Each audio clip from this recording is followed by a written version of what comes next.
Ça, c'est mon sketchbook que j'ai toujours avec moi.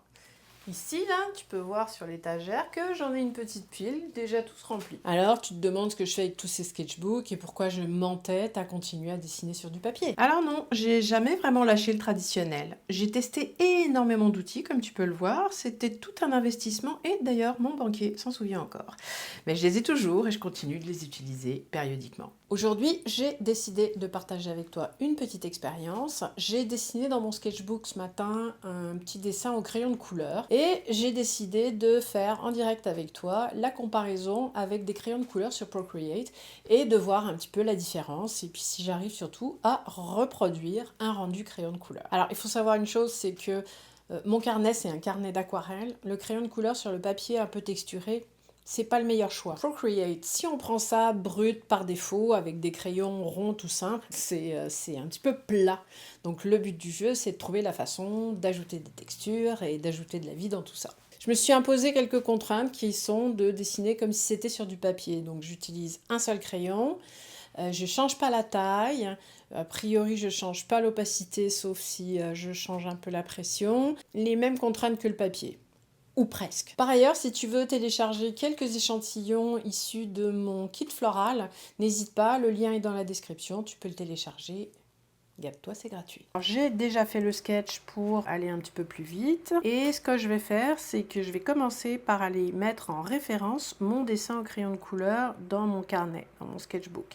Alors, mon sketchbook, c'est du papier aquarelle. Comme tu peux le constater, du crayon de couleur sur du papier aquarelle, c'est pas forcément la meilleure idée du siècle. Peut-être que si j'avais eu un papier un peu plus lisse, ça aurait fait un rendu plus homogène. Je vais aller chercher dans la bibliothèque Procreate, je vais aller dans les crayons ici, et je vais commencer avec le crayon Dusky. Je l'aime bien. En fait, je les aime bien tous ces crayons. Ils sont assez proches de la réalité et ils ont d'assez beaux rendus.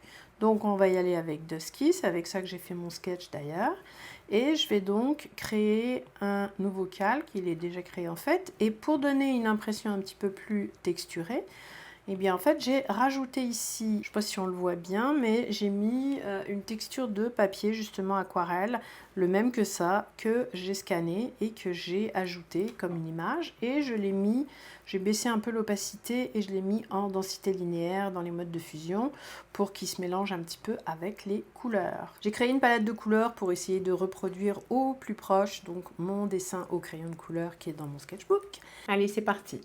Alors comme tous les crayons de couleur, les pointes sont toujours fines. Donc même si je me mets à la taille maximum, tu vois très bien que le tracé n'est jamais très large. Par ailleurs, on voit tout de suite que comparé à de l'aquarelle, on a une meilleure opacité, malgré un tout petit peu de transparence quand même, mais vraiment très peu. Et également, je peux repasser par-dessus pour intensifier le trait et donc le pigment et parfois même faire un effet de hachuré. Et ainsi, je peux faire la couleur de fond de ma grenouille. Même s'il existe des outils comme celui-ci pour estomper les tracés, une des contraintes que je me suis imposée, c'est de ne pas utiliser le smudge. Je voulais trouver la bonne technique pour faire mes transitions douces, comme je le ferais au crayon de couleur. En revanche, j'ai décidé d'avoir le bénéfice quand même de garder les calques. Certains illustrateurs décident de ne pas multiplier les calques pour rester proche des techniques traditionnelles. Personnellement, travailler sur un seul calque, c'est vraiment trop stressant pour moi. Et l'idée, c'est quand même de se rapprocher du rendu traditionnel, mais en profitant tout de même des petits avantages qu'apporte le numérique. Avec la pointe de mon pinceau, je travaille les détails. Je pose mes ombres d'abord, puis je vais créer mes transitions en jouant avec la pression. Donc ici, j'ai repris la couleur de base pour qu'elle vienne se fondre avec la couleur d'ombrage. Ici, j'ai utilisé une couleur plus contrastée, donc je vais faire pareil sur mon illustration maintenant. Et ainsi de suite sur tout le contour de ma grenouille. Et je reprends ma technique de transition avec la couleur plus claire. Maintenant, je passe au ventre de la grenouille, en reprenant la technique de remplissage avec le côté du pencil pour créer ma couleur de base. Exactement comme je l'ai fait pour la couleur verte de la grenouille. Tu vois, ici, simplement en enlevant la pression, j'arrive à créer naturellement la transition entre la patte et le ventre. Je rajoute quelques ombrages sur le ventre de la grenouille. De la même manière, je vais ensuite créer quelques petits détails comme notamment les petites pattes. Puis tu vois, je me sers vraiment de la pression différente. Tu vois ici que le crayon est clairement sensible à la pression. Je continue avec les détails dans les yeux. Alors là, j'utilise la gomme. je triche un peu, je pourrais probablement pas utiliser une gomme avec les crayons sur du papier. Et puis j'ajoute quelques détails et je nettoie un peu là où j'ai manqué de soin. Et là, c'est le moment où je souligne quelque peu les contours pour créer de la perspective. Ça permet d'unifier et corriger les petites erreurs. Et c'est le moment d'attaquer le fond. Je garde volontairement les tracés qui caractérisent les crayons de couleur. Quand on a une grande surface à couvrir, ça peut devenir un défi. D'où l'intérêt d'y aller avec le côté du pencil pour les plus grandes surfaces et ensuite aller travailler les détails avec la pointe. Je change le sens de mon remplissage pour créer une sorte de hachuré, puis j'ajoute un masque d'écrêtage pour l'ombrage sous la grenouille.